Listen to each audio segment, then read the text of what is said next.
जिसमें माँ का प्यार न हो वो कोई शोहरत नहीं है। दुनिया में माँ से बड़ी कोई दौलत नहीं है। नमस्कार प्यारे साथियों, YouTube चैनल में आपका फिर एक बार स्नेहपूर्वक दिल से स्वागत है।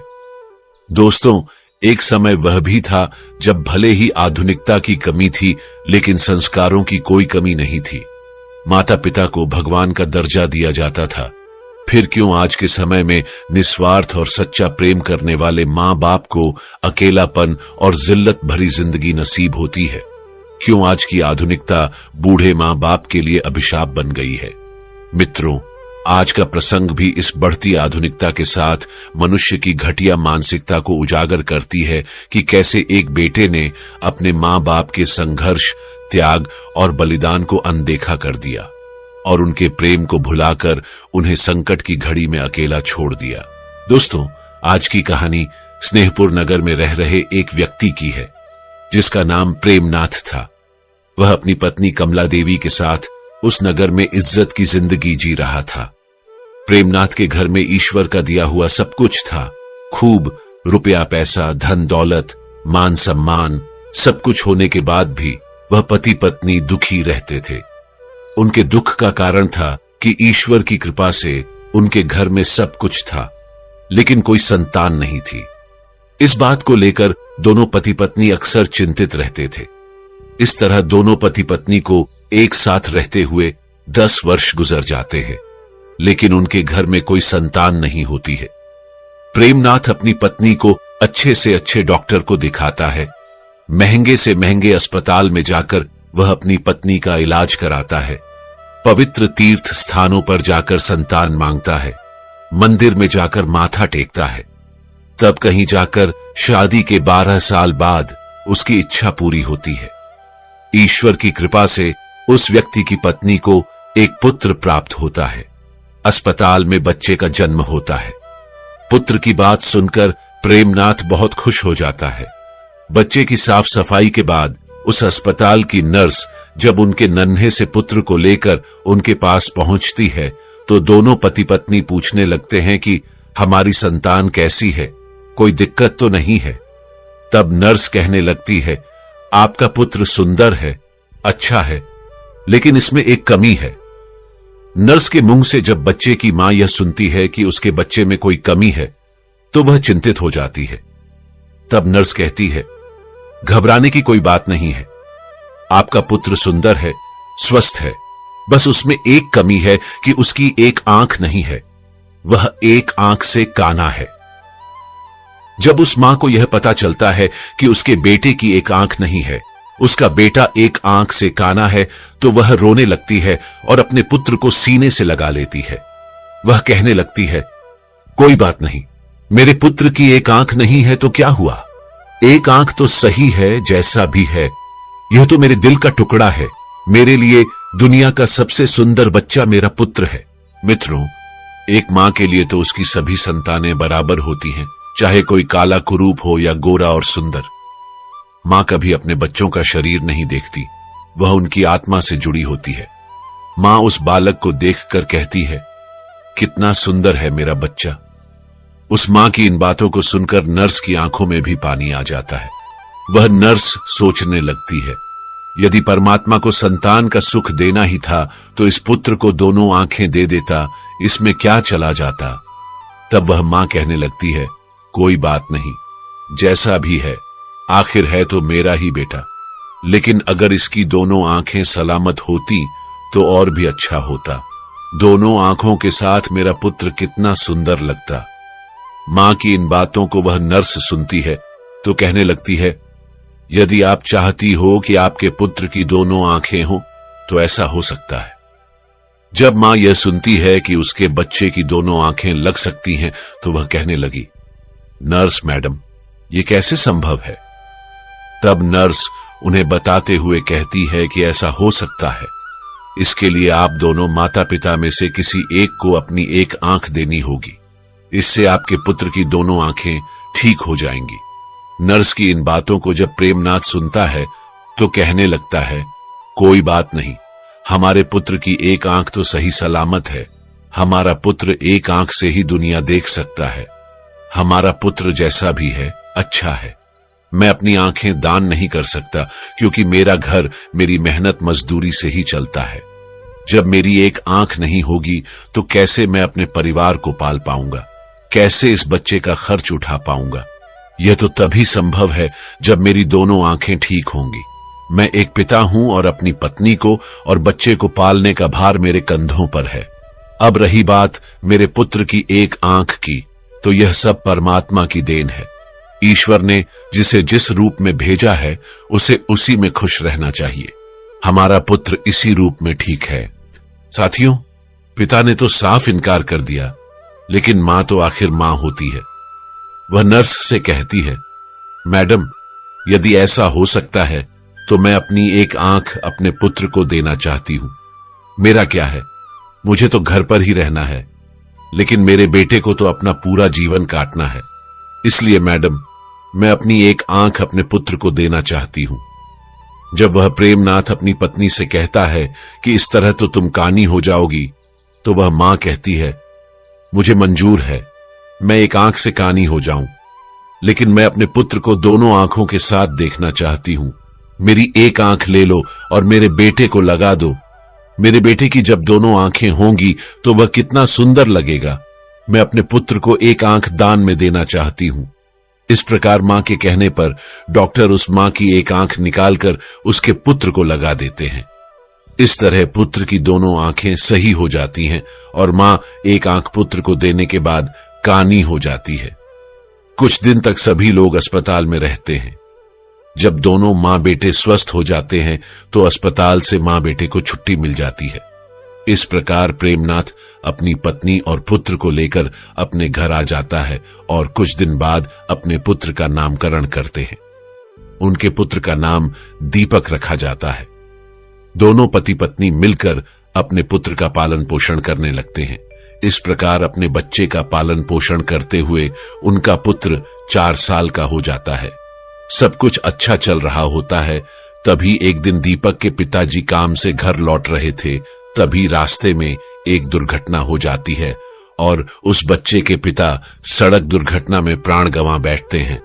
जब कमला देवी को अपने पति के मौत की खबर मिलती है तो वह बेचारी फूट फूट कर रोने लगती है। वह सोचने लगती है कि मेरा 4 साल का बच्चा है, घर में एक ही कमाने वाले थे और वह भी मुझे छोड़कर चले गए। अब मैं इस बच्चे का पालन पोषण कैसे कर पाऊंगी, ये सोचकर वह जोर जोर से रोने लगती है। उसका रोना सुनकर आस पड़ोस के लोग आ जाते हैं और उस लाचार मां को समझाने लगते हैं, उसे धीरज रखने को कहते हैं। किसी तरह कमला देवी को समझाकर उस व्यक्ति का अंतिम संस्कार करते हैं। इस प्रकार वह लाचार मां अपने 4 साल के बच्चे के साथ जीवन बिताने लगती है। घर में जो जमा पूंजी थी वह सब संतान पाने की चाह में पहले ही इलाज कराने में खर्च हो चुकी थी। पति की मृत्यु के बाद जो भी बचता है वह पति के अंतिम संस्कार में चला जाता है और कमला देवी बहुत निर्धन हो जाती है। मित्रों, इस प्रकार कमला देवी दूसरे के घरों में साफ सफाई का काम करने लगती है। वह मां दूसरों के घरों में झाड़ू पोछा करके और बर्तन मांजकर अपने पुत्र का पालन पोषण करने लगती है, लेकिन अपने पुत्र को कोई दुख या तकलीफ नहीं होने देती। वह दूसरों के घरों में नौकरानी बनकर पैसे कमाती और अपने पुत्र को खेलने के लिए अच्छे अच्छे खिलौने लेकर आती, उसे अच्छे अच्छे वस्त्र देती, हर समय अपने बच्चे के साथ परछाई की तरह बनी रहती थी। जब उसका बेटा थोड़ा और बड़ा हो जाता है, वह 5 साल का हो जाता है, तो एक दिन वह मां अपने बेटे को लेकर एक विद्यालय में पहुंचती है। उस विद्यालय के आचार्य जी से विनय पूर्वक कहती हैं, भाई साहब, मुझे अपने बेटे का इस विद्यालय में दाखिला कराना है। वह मां जिस विद्यालय में अपने बच्चे का एडमिशन कराने जाती है, वह विद्यालय उस नगर का एक प्रसिद्ध विद्यालय होता है जहां अमीर लोगों के बच्चे पढ़ते थे। जब उस विद्यालय के बड़े आचार्य फटे पुराने कपड़े में उसकी मां को देखता है तो सोचने लगता है, बच्चा तो सुंदर है, लेकिन मां कपड़ों से ऐसी लग रही है जैसे कोई भिखारी हो। यह बेचारी कहां से इस बच्चे की किताबों और इतनी महंगी फीस भर पाएगी। इसलिए वह समझाते हुए उस बच्चे की मां से कहता है, बहन जी, हमारे विद्यालय की फीस कुछ ज्यादा है।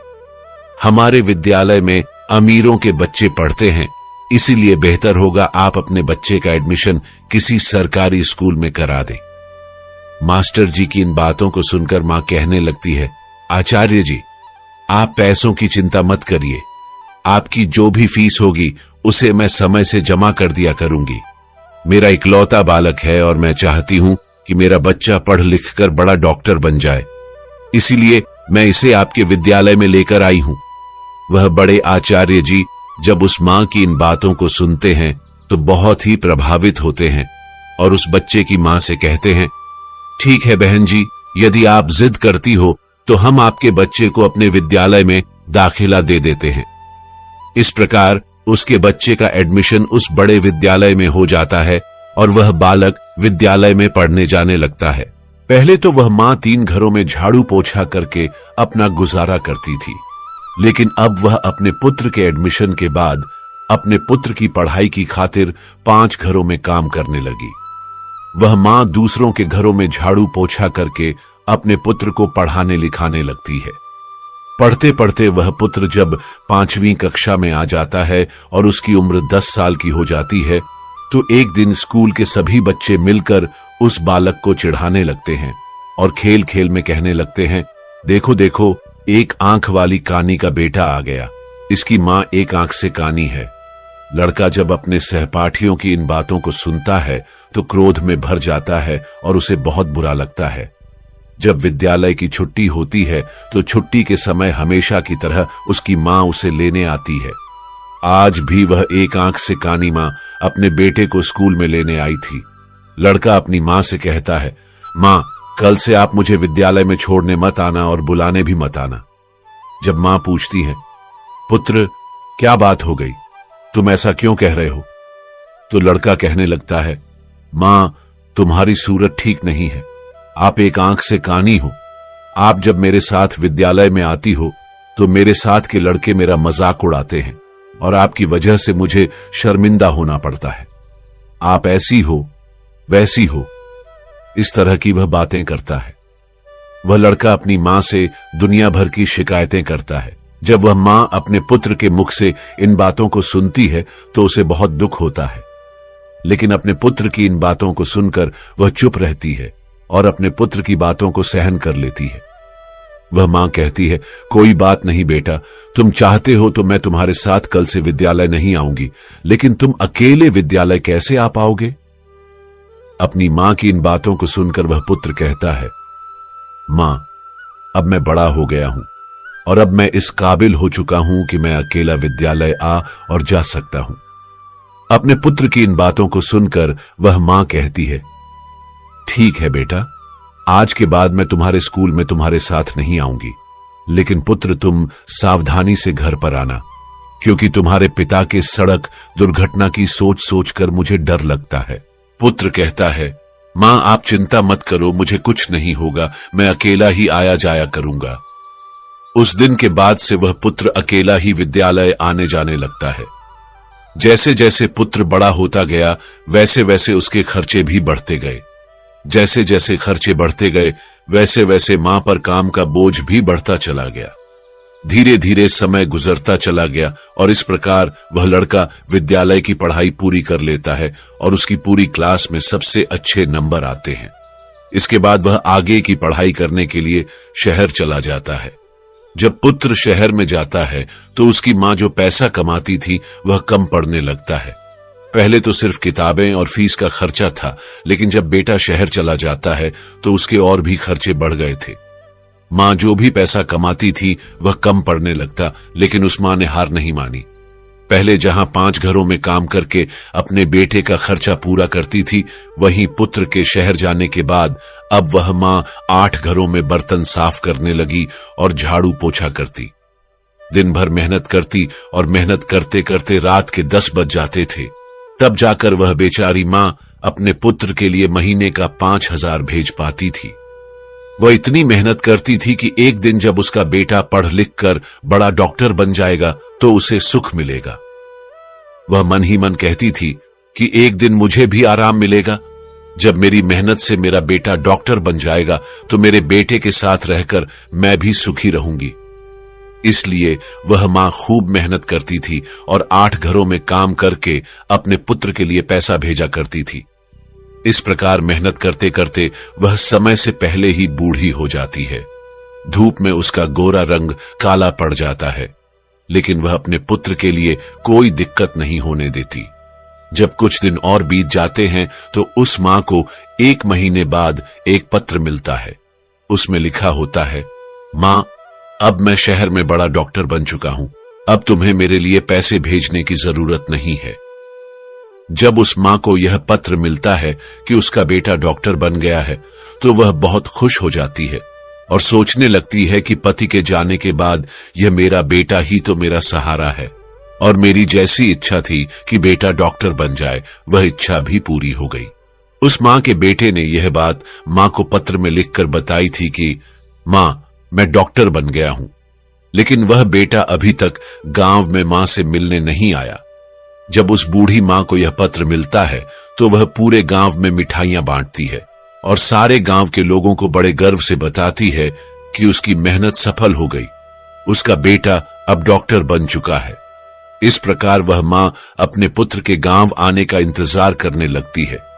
वह मां सोचने लगती है, मेरे बेटे को शहर गए हुए बहुत समय बीत चुका है, अब वह डॉक्टर बन गया है तो वह मुझसे मिलने के लिए गांव जरूर आएगा, तब मैं अपने पुत्र की आरती उतारूंगी। हर दिन वह इंतजार करती है कि आज मेरा पुत्र आता होगा। किसी की गाड़ी घर के सामने से निकलती तो वह मां दौड़कर घर के बाहर जाती। उसे लगता कि उसका पुत्र आया होगा। इस तरह इंतजार करते करते उसे कई दिन बीत गए। रात में उस मां को नींद नहीं आती थी। वह सोचने लगती, जाने क्या मजबूरी है, मेरा बेटा मुझे लेने क्यों नहीं आया, कब मुझे अपने साथ ले जाएगा। अब वह दिन नहीं आएंगे कि मैं दूसरों के घरों में बर्तन साफ करूं, दूसरों के घरों में झाड़ू पोंछा करूं। अब तो मैं आराम से बैठकर अपने बेटे की कमाई खाऊंगी। अब तो मेरे बेटे के घर में नौकर चाकर भी होंगे, गाड़ी बंगला भी होगा। अब मेरे दुख के दिन बीत चुके हैं। इसी तरह वह मां सारे दिन तरह तरह विचार करती रहती है। इस तरह उस मां को अपने बेटे का इंतजार करते हुए 1 साल बीत जाता है, लेकिन वह बेटा 1 साल में 1 दिन भी मां के पास नहीं आता। फिर एक दिन उस मां के पास बेटे का दूसरा पत्र आता है। उस पत्र में लिखा होता है, मां, मेरी शादी हो गई है और तुम्हें पता है जिस लड़की के साथ मेरा विवाह हुआ है वह बहुत ही अमीर घर की है। जिस लड़की से मेरा विवाह हुआ है वह एक बहुत बड़े डॉक्टर साहब की बेटी है। मैंने प्रसिद्ध डॉक्टर की बेटी के साथ अपना विवाह किया है। मेरी पत्नी बहुत ही सुंदर है। जब वह मां उस पत्र में लिखी बातों को पढ़ती है तो उसकी आंखों से आंसू की धारा बहने लगती है। उसे बड़ा ही दुख हुआ, क्योंकि मां तो सोच रही थी कि अब बेटा डॉक्टर बन गया है तो मेरे बेटे के लिए अच्छे अच्छे रिश्ते आएंगे। मैं अपनी पसंद की लड़की के साथ अपने बेटे की शादी कराऊंगी। उस मां के सारे अरमान धूल में मिल जाते हैं। वह मां सोचती है, हे भगवान, मैंने ऐसे कौन से पाप किए थे, ऐसी मुझसे कौन सी गलती हो गई जो मुझे इतनी बड़ी सजा मिल रही है।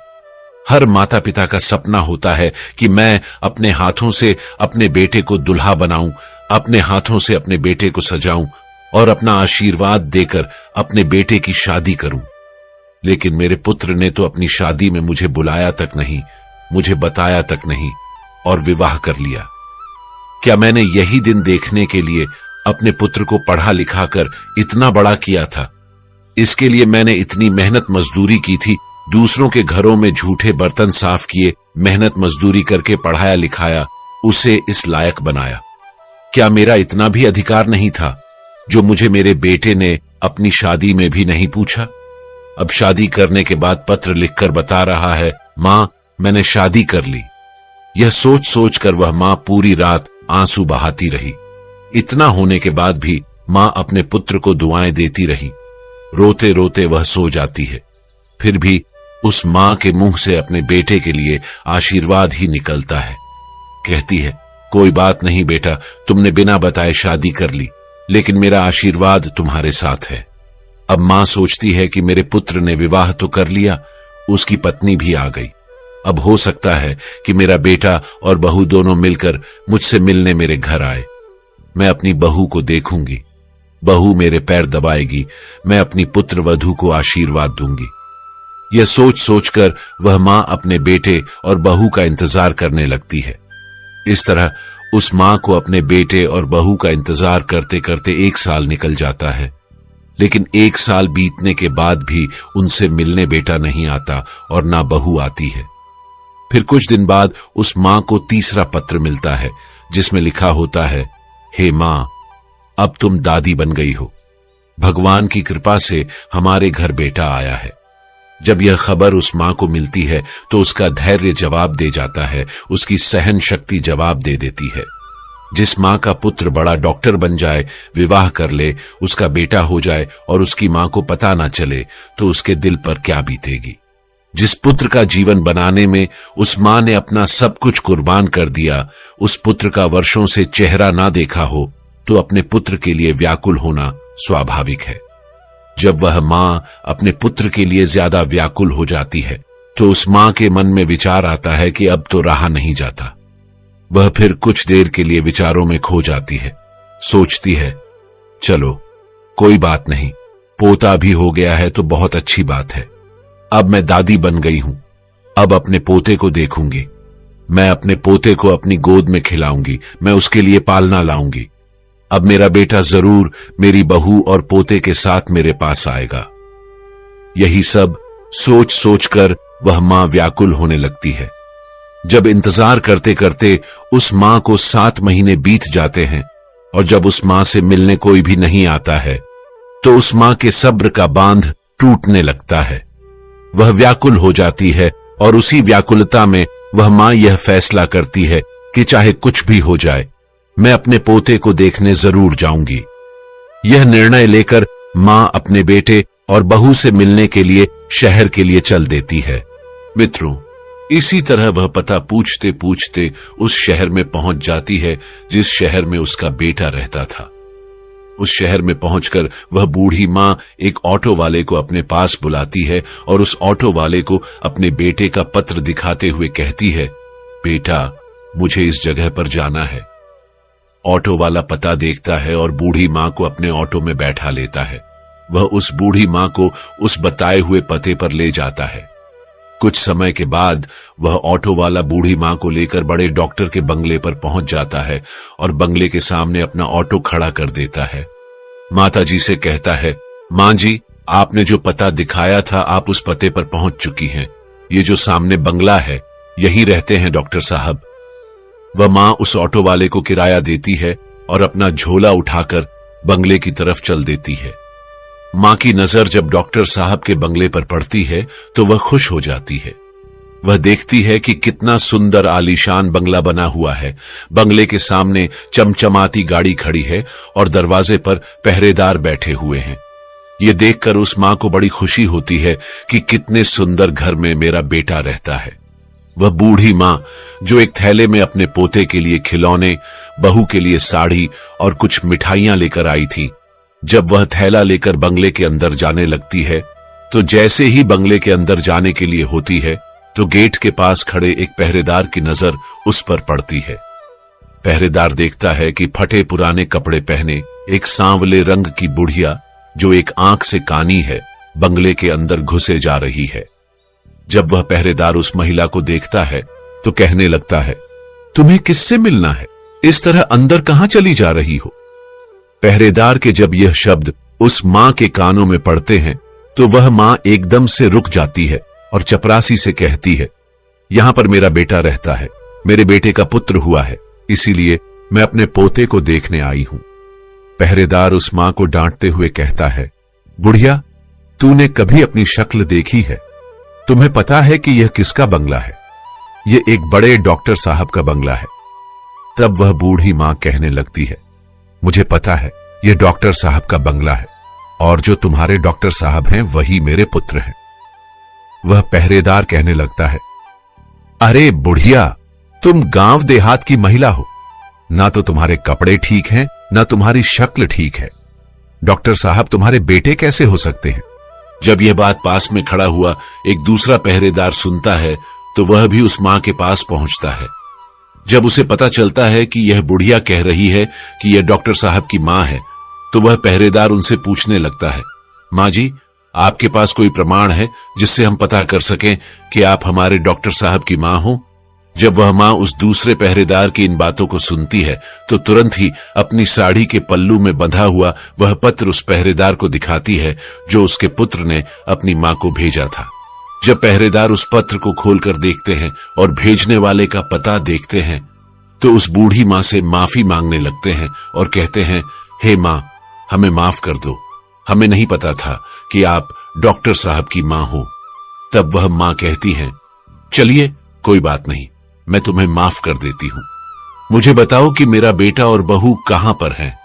तब वह चपरासी दूर से इशारा करते हुए कहता है, ऊपर जो कमरा दिख रहा है वह आपके बेटे का कमरा है और वह अभी इस समय घर पर ही है। अब वह मां अपना सामान नीचे रख देती है। सामान को तो मैं बाद में ले जाऊंगी, पहले अपने बेटे, बहू और पोते को देख लेती हूं।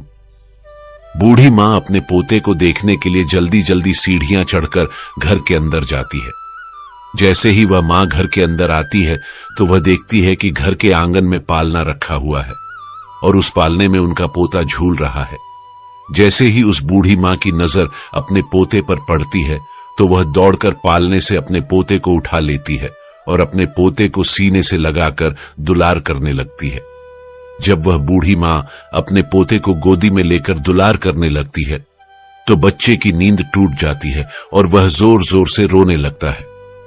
बच्चे के रोने की आवाज जब पुत्र वधू के कानों में पड़ती है तो वह रसोई से बाहर आती है और सोचती है कि न जाने मेरे बच्चे को क्या हो गया, इतनी तेज क्यों रो रहा है।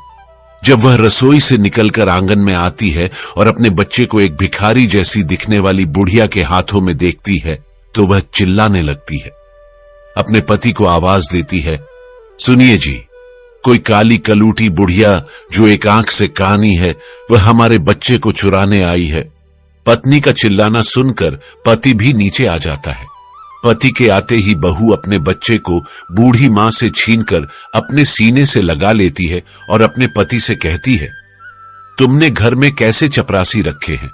कोई भी हमारे घर में घुसा चला आता है, देखो ना, ये भिखारी बुढ़िया हमारे बच्चे को चुराने आ गई।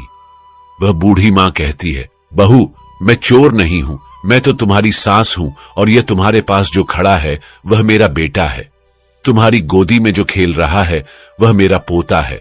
मैं भला पोते को चुराकर कहां ले जाऊंगी? जब बहू उन माताजी की इन बातों को सुनती है तो वह अपने पति से कहती है, यह बुढ़िया क्या कह रही है? क्या सच में यह भिखारी जैसी दिखने वाली आपकी मां है? क्या ऐसे ही गरीब परिवार में आपने जन्म लिया है? मुझे पहले तो कभी आपने बताया नहीं कि आपकी कोई मां भी है। जब बेटा अपनी पत्नी की इन बातों को सुनता है तो कहने लगता है, यह बुढ़िया झूठ बोल रही है, यह मेरी मां नहीं है, मेरी मां तो अब इस दुनिया में ही नहीं है। मित्रों, अपने बेटे की इन बातों को सुनकर मां को बहुत धक्का सा लगता है। वह मां एकदम से रोने लगती है और कहने लगती है, बेटा, तू कैसी बातें करता है? मैं तो रोज घर के दरवाजे पर बैठकर तेरी राह देखती रहती थी कि मेरा पुत्र आएगा, लेकिन तू तो आया ही नहीं। जब तू नहीं आया तो मैं खुद तुझसे और अपनी बहू से मिलने चली आई। मुझे अपने पोते को देखने की बहुत इच्छा थी, इसीलिए मैं तेरे पास आ गई हूं और तू कह रहा है कि मेरी कोई मां नहीं है। साथियों, वह बहू जब अपने पति से पूछती है, यह बुढ़िया क्या कह रही है, तो पुत्र कहने लगता है, तुम इसकी बातों में मत आओ, मैं कसम खाकर कहता हूं कि यह बुढ़िया मेरी मां नहीं है। अपने पुत्र की इन बातों को जब वह मां सुनती है तो उनकी आंखों में आंसू आ जाते हैं। वह सोचने लगती है कि जिस बेटे को मैंने मेहनत मजदूरी करके पढ़ाया लिखाया, डॉक्टर बनाया, वही बेटा धन और पद के नशे में मुझे पहचानने से इनकार कर रहा है। वह कसम खाकर भी यह मानने को तैयार नहीं है कि यह मेरी मां है। जो पुत्र मेरे जीने का सहारा था, जिसके लिए मैं अभी भी जिंदा हूं, जिसके लिए मैंने अपना जीवन कुर्बान कर दिया, वह कह रहा है कि यह बुढ़िया झूठ बोल रही है, यह मेरी मां नहीं है। इस संसार में मेरा एक ही सहारा था, आज तो वह भी छूट गया। वह मां समझ जाती है कि मेरे पुत्र ने बड़े घर की बेटी के साथ विवाह किया है, मेरा बेटा बड़े पद पर पहुंच गया है, इसलिए मुझे पहचानने से इनकार कर रहा है। मां ने कहा, बेटा, कोई बात नहीं, मुझे लगा कि तुम मेरे पुत्र हो, इसलिए मैं तुम्हारे पास चली आई, क्योंकि तुम्हारे जैसा एक मेरा भी पुत्र है, जिसे मैंने मेहनत मजदूरी करके डॉक्टर बनाया है, जो मेरे जीने का सहारा था। लेकिन अब मुझे पक्का यकीन है कि तुम मेरे बेटे नहीं हो सकते, मुझसे गलती हो गई है। और इतना कहकर वह मां रोते रोते घर की सीढ़ियों से नीचे उतरने लगती है और सोचने लगती है कि बुढ़ापे में एक ही सहारा था, और वह भी आज मुझसे छूट गया। अब किसके सहारे में जीऊंगी? एक आस थी, वह भी टूट गई। वह मां सोचती है, जिसे मैंने जीवन की खुशी समझा था, जिसको मैंने अपने जीवन जीने का आधार माना था, जो जीवन की नैया को पार लगाने वाला था, वही इस बूढ़े जीवन की नैया को मझधार में डुबा रहा है। इस प्रकार रोते रोते मां भारी कदमों से नीचे उतरने लगती है। अब उनके मन में एक भावना उठती है कि जब बेटे ने ही मुंह मोड़ लिया है, तो अब जीकर मैं क्या करूंगी? अब बेटा ही नहीं रहा तो इस जीवन का क्या होगा? इस प्रकार वह मां अपने बेटे के घर से बाहर निकल जाती है और बंगले के बाहर जो पहरेदार का कमरा था वहां पहुंच जाती है। वह एक पहरेदार को अपने पास बुलाकर कहती है, बेटा, मुझे एक पत्र लिखवाना है, मुझे एक पेन और पेपर की आवश्यकता है, क्या तुम मेरे लिए इतना कर सकते हो? क्योंकि पहरेदार को तो पहले ही पता था कि यह बुजुर्ग महिला डॉक्टर साहब की मां है, इसलिए वह तुरंत ही कागज कलम ले आता है और पूछने लगता है, बताओ मां जी, मुझे क्या लिखना है? इस तरह बूढ़ी मां बोलती जाती है और वह पहरेदार लिखता जाता है। जब वह पत्र पूरा लिख जाता है तो वह मां उस पहरेदार से कहती है, बेटा, मुझे बहुत जोरों की प्यास लगी है, क्या तुम मेरे लिए थोड़ा पानी ला सकते हो? उस मां के कहने पर पहरेदार पानी लेने चला जाता है। इधर वह बूढ़ी मां अपनी साड़ी का फंदा पंखे में डालकर आत्महत्या कर लेती है।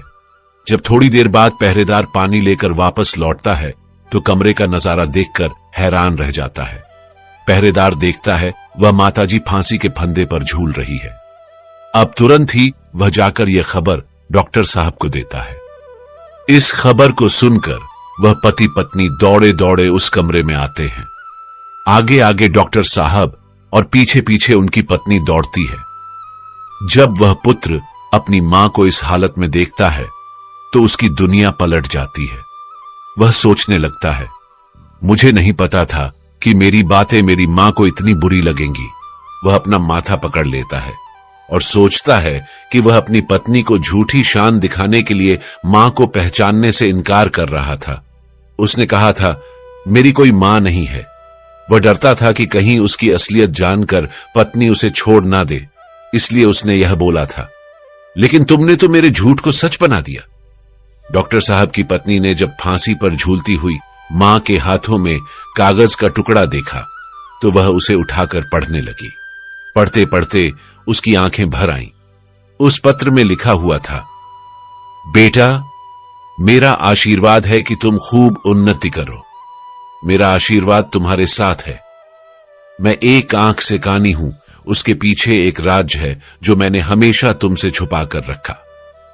बेटा, मैं अच्छी नहीं दिखती हूं तो उसके पीछे भी एक कारण है, और वह कारण तुम ही हो। जब तुम्हारा जन्म हुआ था उस समय तुम्हारी एक आंख नहीं थी।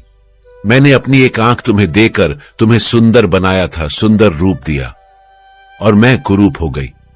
और उसी कुरूप चेहरे से तुम नफरत करते हो क्योंकि मैं कानी हूं और दूसरा मेरा रंग काला है। यह भी ऐसा नहीं था बेटा। आज तुम जिस मुकाम पर बैठे हो उस मुकाम पर तुम्हें पहुंचाने के लिए मैंने दिन रात मेहनत की है। मैंने कभी नहीं देखा कि कितनी गर्मी है, कितनी सर्दी है। तुम्हें पढ़ाने लिखाने के लिए, तुम्हारे खर्चे उठाने के लिए मैं काली कलूटी हो गई। उसका भी मुझे कोई मलाल नहीं है। तुम सुंदर हो इसकी मुझे खुशी है। मैं तो बस तुम्हें देखना चाहती थी, अपने पोते को अपनी गोद में खिलाना चाहती थी और अपनी बहू से मिलना चाहती थी।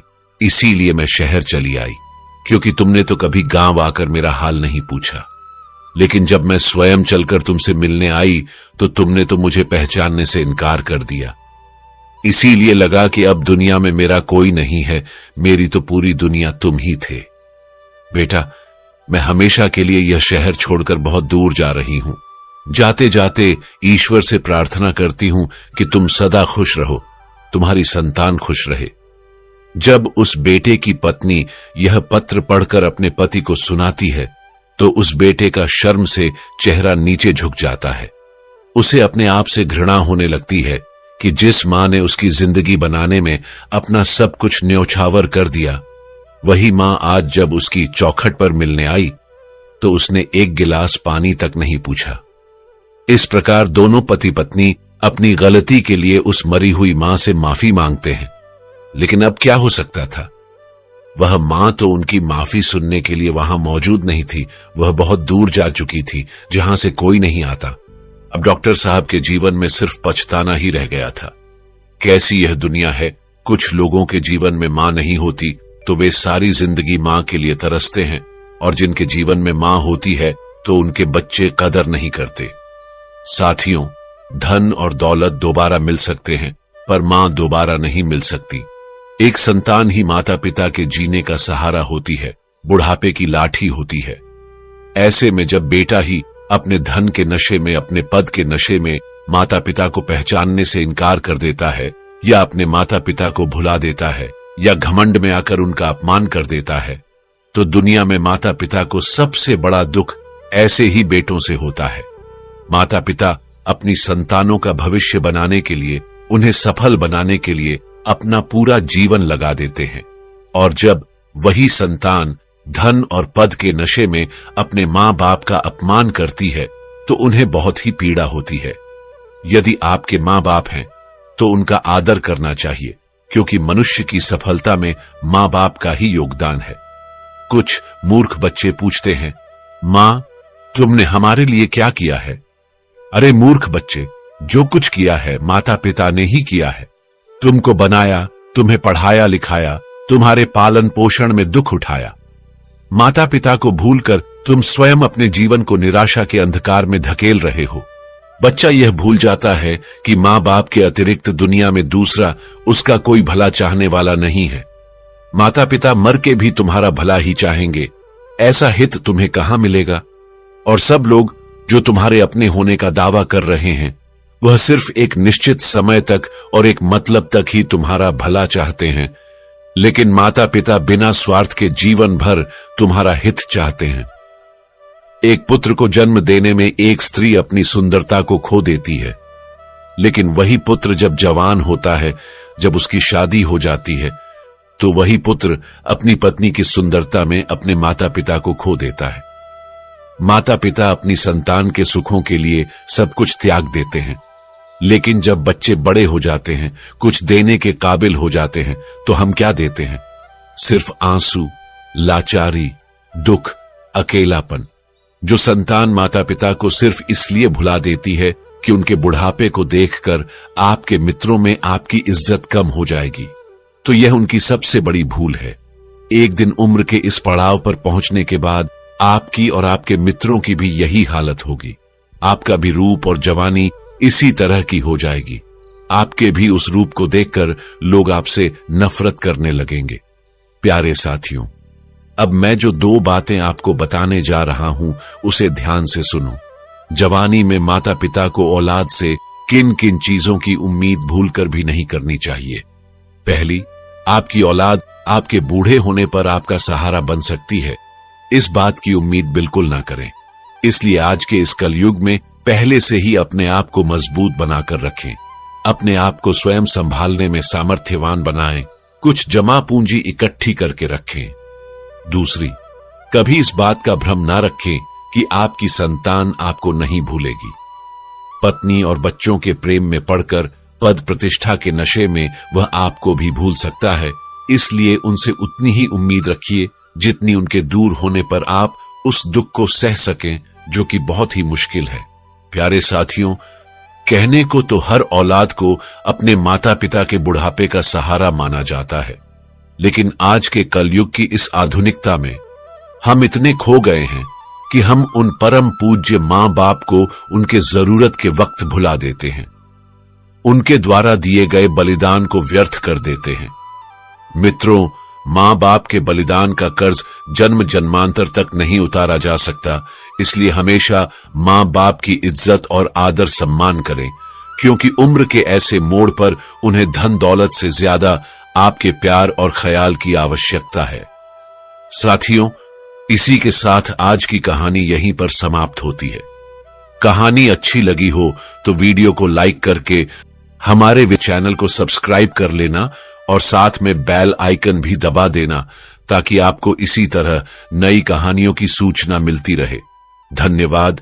जय श्री कृष्णा।